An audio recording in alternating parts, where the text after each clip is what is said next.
Rumpelstiltskin. In a faraway land, there was a beautiful wood by which ran a stream, and close to the stream was a mill. The owner of the mill lived nearby with his beautiful and clever daughter. Oh, daughter, I am so tired of leading a poor man's life. I wish we could also be rich and have every comfort in the world. Just then, the king of the country came passing by on a hunting trip. The king has come to our woods. I can't believe it. I have to try and meet him. Yes, this is a fine opportunity for me to impress the king.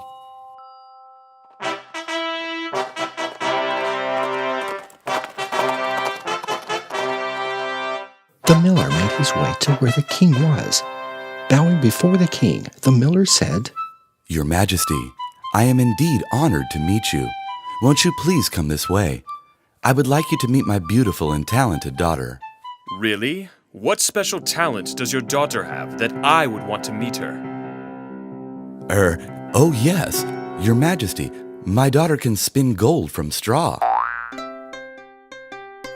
Now the king was a very wealthy man, but he was also greedy, and the thought of making gold from straw obviously tempted him. Really? This I have to see. Bring your daughter to the palace this evening. The miller went home to tell his daughter that the king wanted them to present themselves to the palace that evening, and both of them soon left for the palace.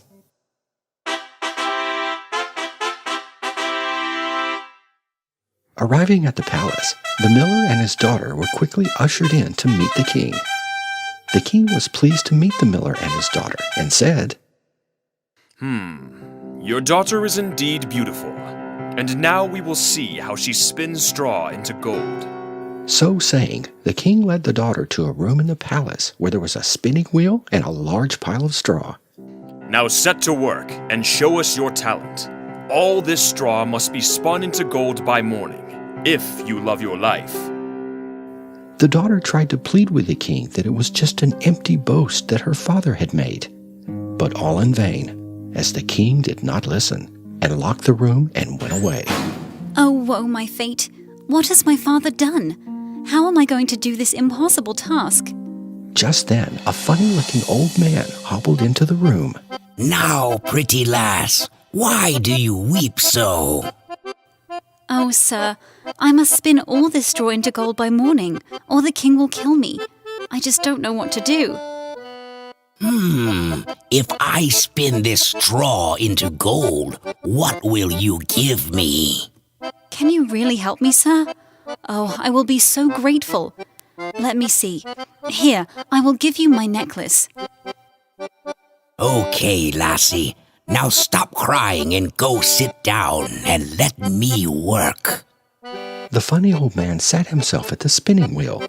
Whir, spinning wheel. Do as you are told. All the straw in this room spin into fine gold.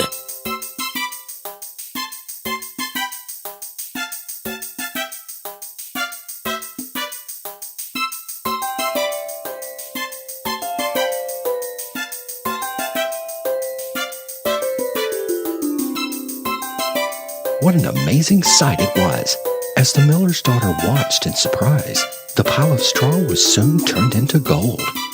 The old man got up and turned to leave. Oh, I don't know how to thank you, sir.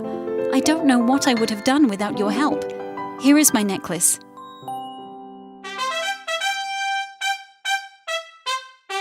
At daybreak, the king came into the room, and lo and behold, the sight that met his eyes made them glitter and shine.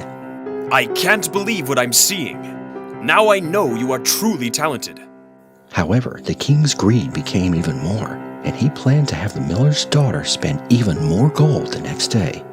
Tonight, my dear, you will again spin all the straw in the room to gold before sunrise. I am sure you can do it once more. The miller's daughter again sat down in dismay, not knowing what to do, when the same old funny man appeared again. Aha! So you have to spin more gold tonight, I see. Oh, sir, please help me again. And what will I get in return? Sir, I only have this ring left. I will gladly give it to you if you help me. All right, I shall help you again in return for the ring. And so the old man sat down again at the spinning wheel. Whir, spinning wheel, do as you are told. All the straw in this room spin into fine gold.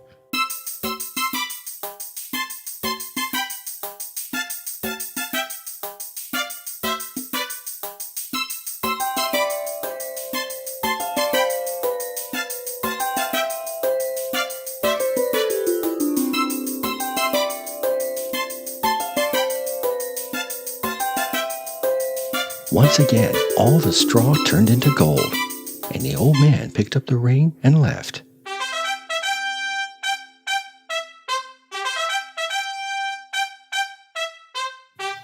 The next morning, when the king entered the room and saw the gold, he thought to himself, She may be just a miller's daughter, but she is beautiful and can give me all the gold that I desire. The king walked up to the miller's daughter, held her hands, and told her, My dear, I am very impressed with your beauty and talent.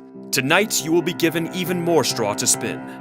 And if you can turn it into gold again, you shall be my queen. So once again, that night, the miller's daughter was locked in a room filled with straw. Soon the old man came visiting again. Another room full of straw to spin. So what are you going to give me today to spin this into gold?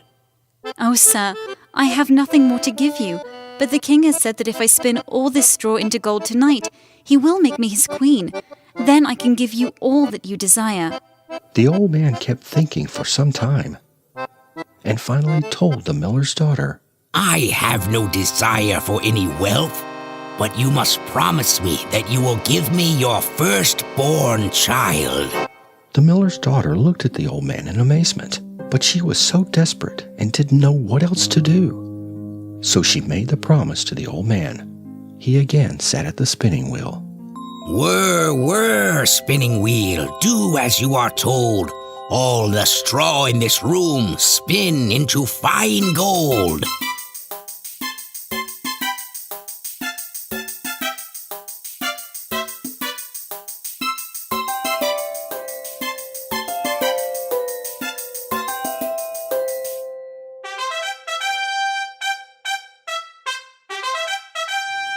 Next morning, the king entered the room, and his eyes shone when he saw all the gold.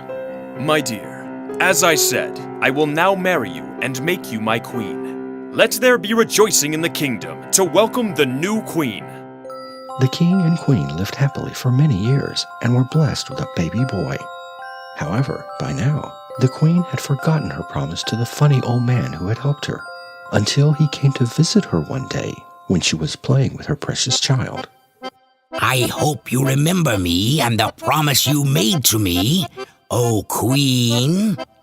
The queen was shocked and dismayed on seeing the old man, and could not even think of parting with her bundle of joy, and cried and begged before the old man. Oh, sir, please do not be so cruel. Do not take away my baby from me. I will give you anything you want. Gold, precious stones, land. I have no use for these things. I beg you, sir, please take pity on me. My baby is so small. The queen's tears finally moved the old man, and he said to her, Oh, well, I give you 3 days, and if in these 3 days you guess my name, you can keep your baby. The fear of losing her child kept the queen awake all night, and she wrote down all the strange names that she had ever heard of. The next day, the old man came and asked her his name. Is your name Benjamin? Timothy? Jeremy? The queen said all the names that she could think of, but the old man said that was not his name.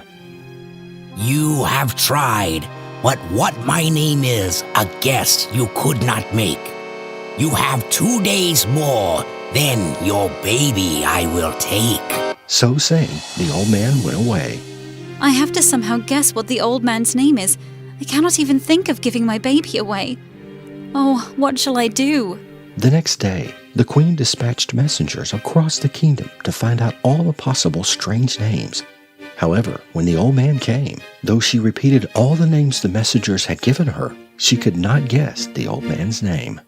She was now extremely worried and desperate. She once again sent the messengers and told them to visit the most remote corners of the kingdom to find any strange names they could.